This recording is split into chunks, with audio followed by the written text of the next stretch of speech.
Au nom du Père et du Fils et du Saint-Esprit. Amen.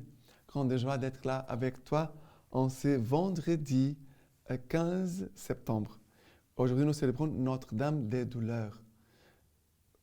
Vendredi, c'est toujours une journée où nous faisons du jeûne, nous faisons de petits sacrifices, nous augmentons nos prières pour prier pour ceux qui sont dans les souffrances, dans les grandes épreuves, et demander la paix dans le monde et la conversion des pécheurs, notre propre conversion. D'accord? Et aujourd'hui, nous célébrons Notre-Dame des douleurs, Notre-Dame au pied de la croix. Jean et Marie au pied de la croix. Et la première lecture d'aujourd'hui, c'est 1 Timothée, chapitre 1er, à partir du verset 1. Paul, apôtre du Christ, selon Jésus, l'ordre de Dieu, notre Sauveur, et du Christ Jésus, notre espérance, à Timothée, mon véritable enfant dans la foi. Grâce, miséricorde, paix, de la part de Dieu le Père et le Christ Jésus, notre Seigneur. Après le verset 12. Je rends grâce à celui qui m'a donné la force, le Christ Jésus, notre Seigneur, qui m'a jugé assez fidèle pour m'appeler à son service. Moi, naguère un blasphémateur, un persécuteur, un insulteur, mais il m'a été fait miséricorde parce que j'agissais par ignorance, étranger à la foi, et la grâce de notre Seigneur a surabondé avec la foi et la charité qui est dans le Christ Jésus. Alors, Saint Paul ici nous dit la première chose, la parole de Dieu veut nous communiquer foi, grâce, miséricorde, paix. Et c'est vrai pour quelqu'un qui est dans l'épreuve, qui souffre, qui se sent comme Marie au pied de la croix, qui soutient son fils Jésus, ou quelqu'un qui peut se sentir comme Jésus, cloué à la croix, a besoin de foi, grâce, miséricorde et paix de la part de Dieu le Père et le Christ Jésus notre Seigneur. Voilà. Et après, il dit, je rends grâce à celui qui m'a donné la force, le Christ Jésus notre Seigneur. Devant les souffrances, nous devons demander la force pour pouvoir porter notre croix. Parce que les souffrances, c'est notre croix que nous avons à porter. Il y a des souffrances que nous pouvons vivre aujourd'hui, demain, pendant quelques jours, et après, ça passera. Mais il y a des souffrances aussi, il y a des gens qui portent des souffrances tous les jours. Quelqu'un qui est au lit, qui ne marche plus, qui n'a plus de santé, cette personne porte une croix, une souffrance tous les jours, tous les jours, tous les jours. C'est pour ça qu'on doit penser à ceux qui ont des souffrances tous les jours, parce qu'il y a des souffrances qu'on ne voit pas. Quelqu'un qui est sur un lit, malade, on le voit. Mais il y a des gens qui portent aussi des grandes souffrances dans leur cœur et qui souffrent tous les jours. On ne peut pas oublier ces personnes-là. Et bien sûr, je pense aux personnes qui sont en des lieux de guerre tous les jours. Soit des guerres, comme malheureusement il y a dans notre pays, le Cameroun, en ce moment en Ukraine et d'autres endroits dans le monde, mais aussi d'autres personnes qui sont dans les souffrances dans leur maison, où il y a toujours des guerres, des disputes, des choses, ou parfois même dans le cœur. Personnellement, il n'y a rien à l'extérieur. Mais on doit prier pour toutes ces souffrances. Voilà, pour demander pour eux la force.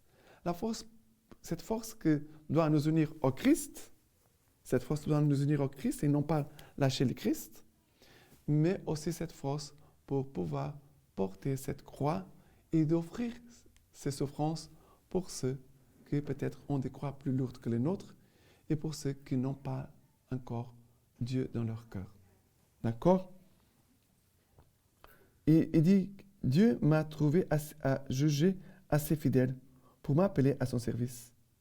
Alors, pour porter une croix avec fidélité, c'est déjà un grand signe de sainteté.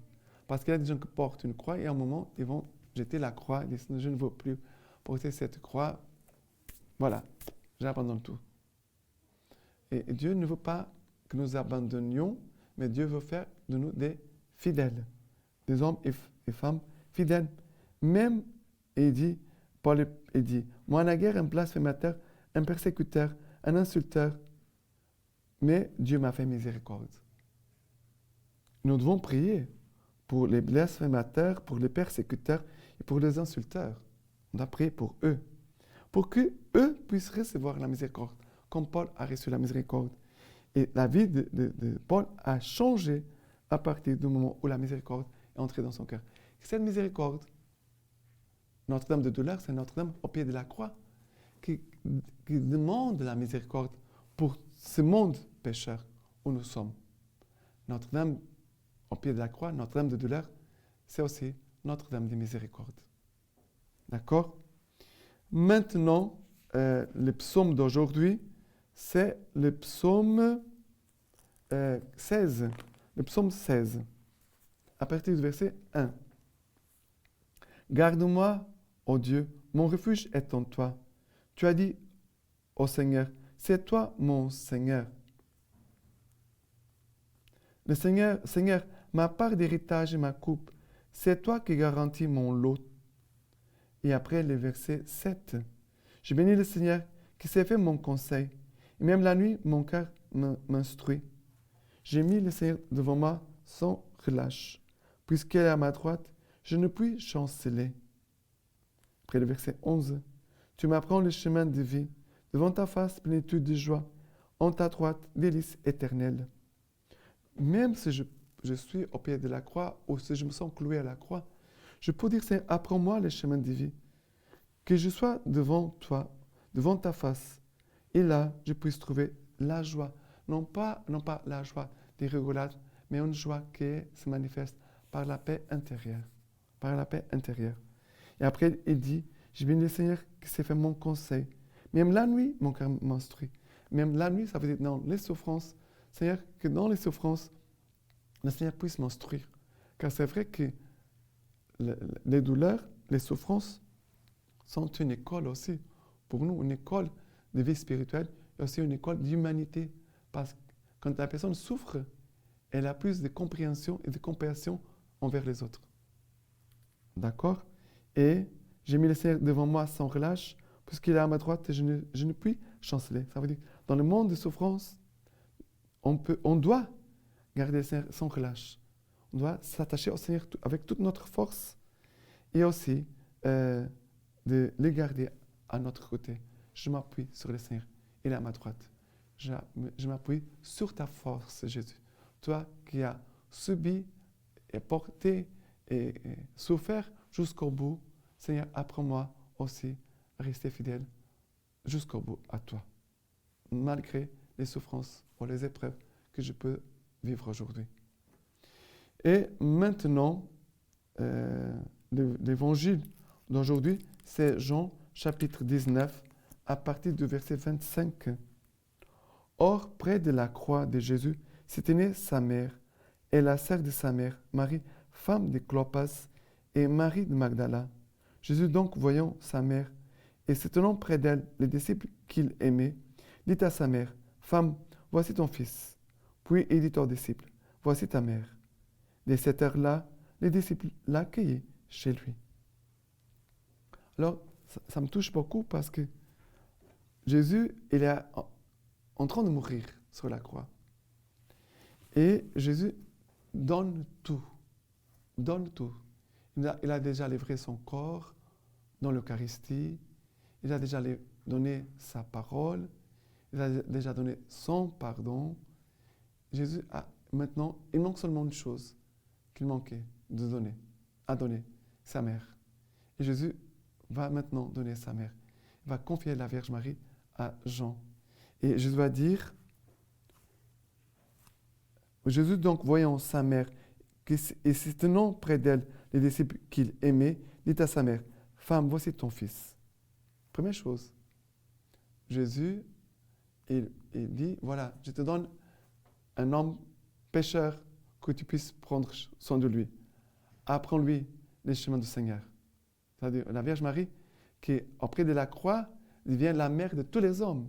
En accueillant Jean, Marie accueille l'humanité entière, depuis toujours et pour toujours. Marie, elle est la femme, la mère des fidèles, des croyants. Et Marie accueille un homme pécheur. Et après, Jésus va dire, femme, voici ton fils. Puis il dit aux disciples, voici ta mère. Et cette heure-là, les disciples l'accueillent chez lui. Ici, on a l'impression que c'est Jean qui va prendre soin de Marie. Certainement, il va garder la Vierge Marie. Il va l'aimer comme vraiment sa maman. Vraiment. Ce n'est pas faire semblant. Mais en fait, Marie aussi va prendre soin des gens. Parce que c'est Marie qui va, désormais, après la mort et la résurrection de Jésus, c'est Marie qui va enseigner, former, instruire Jean dans les voies spirituelles. Et certainement, c'est grâce à la Vierge Marie que Jean, après, il va écrire son évangile et aussi les lettres et aussi l'Apocalypse. Certainement, dans ce que Jean va écrire, il y a beaucoup de choses qui viennent de la Vierge Marie. Certainement. Voilà Marie, femme de douleur, qui souffre des douleurs jusqu'à la fin du monde pour nous enfanter vers Dieu, pour nous aider dans notre conversion, dans notre sanctification, pour que nous puissions plaire entièrement à Dieu. La lecture patristique d'aujourd'hui, en Homélie de Saint Bernard. Le martyre de la Vierge nous est connu tant par la prophétie de Simeon que par les récits même de la passion du Seigneur. Oui, Mère bénie, un glaive a transpercé ton âme. Il n'aurait pu, sans transpercer celle-ci, pénétrer dans la chair du Fils. Plus que martyr, puisque ta souffrance de compassion aura certainement dépassé la souffrance qu'on peut ressentir physiquement. Comment l'écoute de cette parole ne transpercerait-elle pas ton âme, pleine d'affection, quand le seul souvenir de cette parole brise déjà nos cœurs, qui sont pourtant le rocher et des fers. Brise déjà nos cœurs, qui sont pourtant des rochers et des fers. Ne vous étonnez pas, frères, qu'on puisse dire de Marie qu'elle a été martyre dans son âme. Maintenant, je vous laisse la bénédiction par les mains toutes pures de la Vierge Marie. Que Dieu Tout-Puissant vous bénisse et vous garde, le Père, le Fils et le Saint-Esprit. Amen.